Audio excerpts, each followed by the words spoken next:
They said his kind didn't belong in classical music. They laughed when he lifted the violin to his chin. They wanted him to break, to quit, to prove them right. But what happened next in that auditorium would silence every critic, shatter every stereotype, and prove that greatness recognizes no color. This is the story of a young boy who turned humiliation into harmony and prejudice into the most powerful performance of his life. His name was Marcus, 12 years old, with eyes that held more dreams than his small bedroom could contain. Every morning, he'd wake up in his family's modest apartment on the east side of the city, where the walls were thin enough to hear his neighbors' conversations, and the rent was always 3 days away from being late. His mother worked double shifts at the hospital. His father drove a delivery truck 6 days a week. They didn't have much, but they had enough. Enough love, enough hope, and somehow enough to rent Marcus a violin. It wasn't new. The varnish was chipped along the edges, and the case smelled like the vintage shop where they'd found it. But to Marcus, it was everything. While other kids in his neighborhood bounced basketballs on cracked concrete courts, Marcus stood by his window, pressing horsehair against steel strings, coaxing out melodies that danced between the sirens and the city noise. His teacher, Mr. Chen, had spotted something in him during a free music workshop at the community center. "You have a gift," Mr. Chen had said, his wrinkled hands guiding Marcus's bow across the strings. Raw, unpolished, but real. That was 2 years ago. Since then, Marcus had practiced every single day, before school, after homework, sometimes until his fingers ached and his mother gently knocked on his door, reminding him that even dreams needed rest. The invitation arrived on a Tuesday, a thick cream envelope with embossed lettering, Crestwood Academy Invitational Youth Orchestra Showcase. Marcus's hands trembled as he read it. Crestwood Academy, the private school on the hill where the buildings looked like castles and the parking lot gleamed with luxury cars, where students wore uniforms that cost more than Marcus's entire wardrobe, where diversity was a word in their brochures but rarely a reality in their classrooms. Mr. Chen had submitted Marcus's audition tape without telling him. "You earned this," he said when Marcus showed him the letter. "They need to hear what you can do." But Marcus felt something twist in his stomach. Excitement, yes, but also something darker. Dread. He'd been to places where he was the only face like his in the room. He knew the looks, the assumptions, the way people's smiles didn't quite reach their eyes. "You'll be fine," his mother assured him the night before the showcase. "Let your music speak." The morning of the performance, Marcus put on his best clothes. A crisp blue shirt his grandmother had bought him for church, dark pants, and shoes he had polished until they reflected the light. He carefully placed his violin in its case, wrapped a lucky scarf his sister had given him around the neck, and caught the bus toward the hill. Crestwood Academy was even more intimidating up close. Stone pillars, manicured gardens, a fountain in the courtyard where water danced like liquid crystal. Marcus clutched his violin case tighter as he walked through the entrance, his shoes clicking against marble floors that seemed to echo with judgment. The auditorium was massive.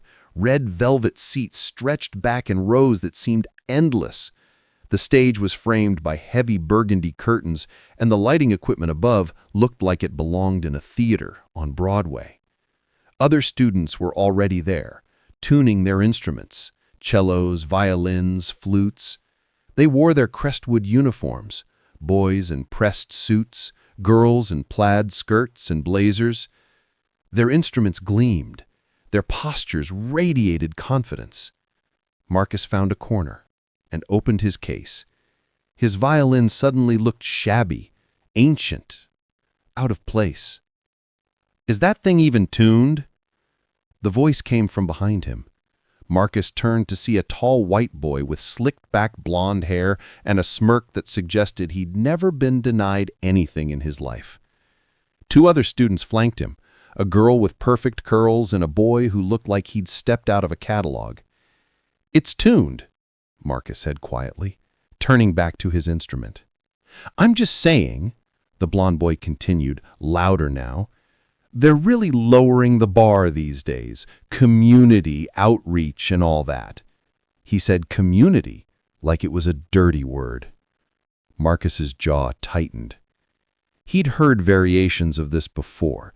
He focused on rosining his bow, letting the familiar motion calm his racing heart. That's when Mr. Whittemore walked onto the stage, director of the Crestwood Academy Orchestra, tall, silver-haired, with a stern face that seemed carved from granite. He wore a perfectly tailored suit and carried himself with the authority of someone who'd never been questioned. He tapped the microphone. "Welcome, young musicians," he announced, his voice filling the auditorium like a declaration.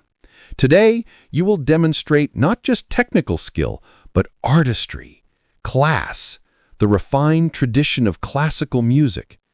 His eyes swept across the room and seemed to pause, just for a fraction of a second, on Marcus. Something cold slithered down Marcus's spine. This wasn't going to be just a performance. This was going to be a test, and not the kind measured by notes. The performances began. One by one, students took the stage. A girl played Vivaldi with mechanical precision. A boy stumbled through Mozart but received encouraging applause. The blond boy, whose name was apparently Preston, performed a Brahms piece with competent but soulless technique. Mr. Whittemore offered polite nods, constructive criticism delivered in measured tones. Then Marcus's name was called. "Marcus Johnson," Mr. Whittemore read from his clipboard, his pronunciation careful and clinical. "Community scholarship candidate." The way he said community echoed Preston's sneer. Marcus felt every eye in the auditorium lock onto him as he stood. His violin case suddenly felt heavy. His legs felt uncertain. But he walked forward anyway, climbed the steps to the stage, and stood in the circle of spotlight that felt more like an interrogation lamp than illumination. "And what will you be performing today?" Mr. Whittemore asked, his tone neutral, but his eyes assessing. "Bach Chaconne in D minor," Marcus said. His voice came out smaller than he'd intended. A ripple of whispers moved through the audience. The Chaconne, one of the most technically demanding pieces in the violin repertoire. 15 minutes of complex variations that had humbled professional musicians. Mr. Whittemore's eyebrows rose. "Ambitious. That's quite a challenging piece for someone of your background." The pause before background hung in the air like smoke. Marcus felt heat crawl up his neck. "I've been practicing it for 8 months." 8 months? Well, classical music requires more than practice. It requires reading, cultural literacy, an understanding of European tradition that comes from immersion. The words landed like slaps. Marcus's fingers tightened around his violin's neck. "Perhaps something simpler would be more appropriate. Do you know Twinkle, Twinkle, Little Star? We could accompany you, make it more of a group participation exercise." Laughter rippled through the students. Not all of them. Marcus noticed some faces that looked uncomfortable, uncertain, but Preston and his friends laughed loudly enough to drown out any dissent. Marcus's face burned. His vision blurred at the edges. This was exactly what he'd feared. They weren't going to judge his music. They'd already judged him before he played a single note. "I'd like to perform the Chaconne," Marcus said again, his voice steadier now. Anger was replacing embarrassment. "Please." Mr. Whittemore sighed, the sound of a man indulging a child's delusion. "Very well, but when you struggle, remember, I offered you an easier path." He stepped back, crossing his arms. "Whenever you're ready." Marcus lifted his violin. His hands were shaking, not from fear now, but from rage, from the accumulated weight of every time someone had looked at him and seen limitations instead of possibilities. Every time someone had assumed he didn't belong in spaces he'd earned through blood, sweat, and countless hours of practice. He closed his eyes, took a breath, and began. The first notes emerged tentative, careful, the chaconne's opening theme, somber, searching. Marcus's bow moved across the strings, and despite his nerves, muscle memory took over. This piece was in his bones. He'd played it so many times that his fingers knew where to land before his brain gave the command. But 30 seconds in, Mr. Whitmore interrupted. "Stop." Marcus's bow froze mid-phrase. He opened his eyes. "Your posture is incorrect, and your bow hold completely wrong. This is what happens when people learn from YouTube videos instead of proper instruction." "I have a teacher. Mr. Chen has been—" "Mr. Chen," Mr. Whitmore reiterated, as if tasting something unpleasant. "Community center workshops. Well-meaning, I'm sure, but hardly conservatory trained." He reached out and adjusted Marcus's elbow with rough hands. "Like this. Classical technique requires precision." Marcus's jaw clenched. Mr. Chen had trained at Juilliard, had performed with symphonies across 3 continents, but Marcus said nothing. He adjusted his stance. "Again," Mr. Whitmore commanded. Marcus began the chaconne a second time. He made it through the first variation, the notes flowing now, his confidence building, when Mr. Whitmore stopped him again. "Your vibrato is excessive, sloppy. This isn't jazz." The word jazz dripped with disdain. The implication was clear. This isn't your music. Marcus's breathing was shallow now, his heart hammered against his ribs. In the audience, Preston was grinning like he was watching his favorite comedy show. Other students looked down at their phones, embarrassed to witness the spectacle, but not brave enough to object. Marcus's face burned, his vision blurred at the edges. This was exactly what he'd feared. They weren't going to judge his music. They'd already judged him before he played a single note. "I'd like to perform the chaconne," Marcus said again, his voice steadier now. Anger was replacing embarrassment. "Please." Mr. Whitmore sighed, the sound of a man indulging a child's delusion. "Very well, but when you struggle, remember, I offered you an easier path." He stepped back, crossing his arms. "Whenever you're ready." Marcus lifted his violin. His hands were shaking, not from fear now, but from rage, from the accumulated weight of every time someone had looked at him and seen limitations instead of possibilities. Every time someone had assumed he didn't belong in spaces he'd earned through blood, sweat, and countless hours of practice. He closed his eyes, took a breath, and began. The first notes emerged tentative, careful, the chaconne's opening theme, somber, searching. Marcus's bow moved across the strings, and despite his nerves, muscle memory took over. This piece was in his bones. He'd played it so many times that his fingers knew where to land before his brain gave the command. But 30 seconds in, Mr. Whitmore interrupted again. "Stop." Marcus's bow froze mid-phrase. He opened his eyes. "Your posture is incorrect, and your bow hold completely wrong. This is what happens when people learn from YouTube videos instead of proper instruction." "I have a teacher. Mr. Chen has been—" "Mr. Chen," Mr. Whitmore reiterated, as if tasting something unpleasant. "Community center workshops. Well-meaning, I'm sure, but hardly conservatory trained." He reached out and adjusted Marcus's elbow with rough hands. "Like this. Classical technique requires precision." Marcus's jaw clenched. Marcus's breathing was shallow now, his heart hammered against his ribs. In the audience, Preston was grinning like he was watching his favorite comedy show. Other students looked down at their phones, embarrassed to witness the spectacle, but not brave enough to object. Marcus's face burned. his vision blurred at the edges. This was exactly what he'd feared. They weren't going to judge his music.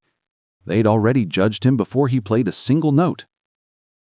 "I'd like to perform the chaconne," Marcus again said, his voice now steadier, anger replacing embarrassment. "Please." Mr. Whitmore sighed, the sound of a man indulging a child's delusion. "Very well, but when you struggle, remember, I offered you an easier path." He stepped back, crossing his arms. "Whenever you're ready." Marcus lifted his violin. His hands were shaking, not from fear now, but from rage, from the accumulated weight of every time someone had looked at him and seen limitations instead of possibilities. Every time someone had assumed he didn't belong in spaces he'd earned through blood, sweat, and countless hours of practice. He closed his eyes, took a breath, and began. The first notes emerged tentative, careful, the chaconne's opening theme, somber, searching. Marcus's bow moved across the strings, and despite his nerves, muscle memory took over. This piece was in his bones. He'd played it so many times that his fingers knew where to land before his brain gave the command. But 30 seconds in, Mr. Whitmore interrupted again. "Stop." Marcus's bow froze mid-phrase. He opened his eyes. "Your posture is incorrect, and your bow hold completely wrong. This is what happens when people learn from YouTube videos instead of proper instruction." "I have a teacher. Mr. Chen has been—" "Mr. Chen," Mr. Whitmore reiterated, as if tasting something unpleasant. "Community center workshops, well-meaning, I'm sure, but hardly conservatory trained." He reached out and adjusted Marcus's elbow with rough hands, like this. "Classical technique requires precision." Marcus's jaw clenched. Marcus's breathing was shallow now. His heart hammered against his ribs. And the audience, Preston, was grinning like he was watching his favorite comedy show. Other students looked down at their phones, embarrassed to witness the spectacle, but not brave enough to object. Marcus's face burned. The first note rang out clear and pure, cutting through the auditorium's hostile silence like light through darkness. Marcus didn't close his eyes this time. He played with them wide open, staring at nothing and everything, channeling every ounce of pain and rage and hope into the strings beneath his fingers. The chaconne began to unfold, not as technical exercise, but as testimony. His bow moved with fury and grace, pulling sounds from the violin that seemed impossible for a 12-year-old boy with a second-hand instrument. The variations cascaded one into another, the somber D minor theme giving way to moments of desperate yearning, then building into passages of complex double stops that rang out like questions shouted into an indifferent sky. Somewhere around the second variation, the whispers stopped. The smirking faces went still. Preston's grin faltered and died, because what was happening on that stage transcended technique. Marcus played like someone with nothing left to lose. He played through the humiliation, his fingers dancing across the fingerboard with precision that would have made Mr. Chen weep with pride. He played through the tears that still streaked his face, the salt drying on his cheeks as the music poured out of him.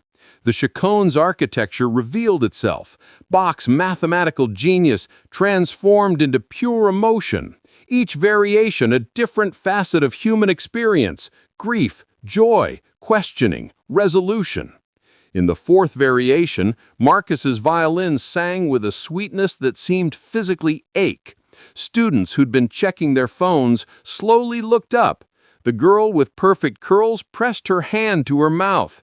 Even some of the parents who'd been sitting in the back rows, Crestwood mothers and fathers who'd come to see their own children, leaned forward, arrested by what they were hearing. Mr. Whitmore stood frozen at the side of the stage, his arms no longer crossed, his face unreadable. Marcus played through the fugue section, the most technically demanding passage, where three voices seemed to emerge from a single instrument. His fingers flew, the bow practically blurred, And somehow, impossibly, he made that beat-up violin sound like an entire orchestra. Bass notes rumbled while melody soared above, inner voices creating harmonies that shouldn't have been possible. The auditorium's acoustics carried every note to the furthest corner. The red velvet seats seemed to vibrate with the music's intensity. And Marcus, small, trembling, furious, magnificent Marcus, channeled every ancestor who'd sung in fields and churches, who'd created beauty in the face of oppression, who insisted on their humanity when the world tried to deny it. The chaconne built toward its climax, the D major section, the piece's emotional center, where darkness transforms into blazing light. Marcus's entire body moved with the music now, swaying, breathing with the phrases. His vibrato was wide and expressive. His dynamics ranged from whispers to declarations, and his timing, his sense of when to push forward and when to linger, revealed a musical intelligence that couldn't be taught, only nurtured. In that moment, Marcus wasn't performing Bach. He was becoming Bach. He was proving that genius recognizes no color, that classical music belongs to anyone who can unlock its secrets, that cultural tradition is not a closed door, but an open invitation. The final variation approached, the return to D minor, to the opening theme, now transformed by everything that came before. Marcus's arms ached, his fingers screamed, but he didn't stop. He played through the pain, through the exhaustion, through every voice that had ever told him he didn't belong. And then came the final measures, the slow, deliberate descent to the closing cadence, the resolution that felt both inevitable and miraculous. The last chord, held, sustained, vibrating in the air like a prayer or a promise. Then, silence. Marcus lowered his violin. His chest heaved. His face was wet with tears and sweat. His hands trembled so badly he nearly dropped his bow. For 3 seconds, an eternity, no one moved, no one breathed. And then The auditorium erupted, not with polite applause, not with obligatory recognition, but with thunder, with standing ovations and shouts, and the kind of applause that shakes the walls and rewrites what everyone thought was possible. Students leaped to their feet. Parents rushed forward. The girl with perfect curls was openly crying. Even some of the boys who'd been smirking earlier were clapping, their faces stunned, as if they'd witnessed something that had permanently altered their understanding of the world. Marcus stood on the stage, shaking, unable to process what was happening. The applause washed over him like a wave, and he felt his knees weaken. He'd done it. He'd actually done it. Mr. Whitmore remained motionless for a long moment. Then, slowly, so slowly it seemed painful, he began to clap. His face was pale. His expression was complicated. Shame, perhaps, mixed with something that might have been respect, might have been horror at his own behavior. But Marcus barely noticed him. His eyes found the back of the auditorium, where Mr. Chen stood with his hand over his heart, nodding. Beside him, impossibly, wonderfully, were Marcus's parents. His mother with tears streaming down her face, his father's jaw set, but eyes glistening. They'd taken time off work, time they couldn't afford, to be here, to witness this. The applause continued for what felt like forever. Some of the other young musicians approached the stage, wanting to touch Marcus's violin, to ask questions. "Where did you learn that? How long have you been playing? That was incredible." Preston stood near the back, no longer grinning. He looked smaller somehow, as if the music had exposed something hollow in him. A Crestwood administrator, a black woman Marcus hadn't noticed before, approached Mr. Whitmore with a tablet and an expression that suggested conversations would be happening behind closed doors. The scholarship program would continue, her posture announced. Standards would be reevaluated. Changes would be made. When Marcus finally made his way off the stage, his parents engulfed him. His mother held him so tight he could barely breathe, whispering, "I'm proud of you," over and over into his hair. His father gripped his shoulder with those callous delivery driver hands and said nothing at all, because nothing needed to be said. Mr. Chen approached them, his eyes bright. "You didn't just play the chaconne, you understood it, you felt it. That's the difference between technique and art." "He tried to stop me," Marcus said, his voice hoarse. "Mr. Whitmore, he didn't want me to play." "I know," Mr. Chen replied, "and that's exactly why you had to." In the weeks that followed, the video went viral. Someone had recorded Marcus's performance and posted it online, and it spread like wildfire. Millions of views, thousands of comments. News articles with headlines like "Young Musician Silences Critics" and "The Face of Classical Music's Future." But more important than the fame were the emails.